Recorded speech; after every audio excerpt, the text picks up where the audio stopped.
ಲೈಫಲ್ಲಿ ಯಾವತ್ತು ಇಂಪಾಸಿಬಲ್ ಅಂತ ಇಲ್ಲವೇ ಇಲ್ಲ, ಅಲ್ಲೇ ಇದೆ ಐ ಆಮ್ ಪಾಸಿಬಲ್ ಅಂತ. Very good morning. ಇದು ಟ್ಯೂಸ್ಡೇ ಮಾರ್ನಿಂಗ್ 5:30 ಎದ್ದಿದ್ದೆ. ಸ್ವಲ್ಪ ಓದೋದಿತ್ತು, ಓದನ್ನ ಕಂಪ್ಲೀಟ್ ಮಾಡಿದೆ. ಆ್ಯಸ್ ವಿಷಲ್ ನಾನು ಯೋಗನ ಕಂಪ್ಲೀಟ್ ಮಾಡಿ ಫ್ರೆಶ್ ಅಪ್ ಆಗಿ ಬಂದೆ. ಫ್ರೆಶ್ ಅಪ್ ಆಗಿ ಬಂದ ತಕ್ಷಣ ನಾನು ಇವತ್ತು ಮಾರ್ನಿಂಗ್ ಟಿಫನ್ ಆಗಿ ಪಪಾಯ ಹಣ್ಣು ತಿಂದೆ. ಅದಾದಮೇಲೆ ಲ್ಯಾಬಿಗೆ ಹೋದೆ. ಅಲ್ಲಿ ನಾನು ಕಾಫಿನ ಕುಡಿದೆ. ನಮ್ಮ ಸರ್ ಮಂತ್ರಾಲಯಕ್ಕೆ ಹೋಗಿದ್ದು, ಅಲ್ಲಿಂದ ಪ್ರಸಾದ ತೊಗೊಂಡು ಬಂದಿದ್ದು.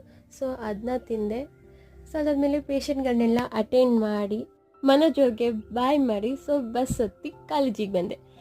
ಪ್ರಸಾದನ ನಮ್ಮ ಫ್ರೆಂಡ್ಸ್ಗೂ ತೊಗೊಂಡು ಬಂದಿದ್ದೆ. ಎಲ್ಲರೂ ಕೂಡ ಶೇರ್ ಮಾಡಿಕೊಂಡು ತಿಂದು, ಹಾಗೆ ನಮ್ಮ ಬೆಂಗಾಲಿ ಫ್ರೆಂಡ್ಸ್ಗೂ ಕೊಟ್ಟು ಅದು ತಿಂದಾಯಿತು. ಆಫ್ಟರ್ನೂನ್ ಕೂಡ ಆಯಿತು, ಈವ್ನಿಂಗ್ ಕೂಡ ಆಯಿತು. ಎಲ್ಲರೂ ಕೂಡ ಝೂಡಿಯೋಗೆ ಹೋಗಬೇಕಿತ್ತು.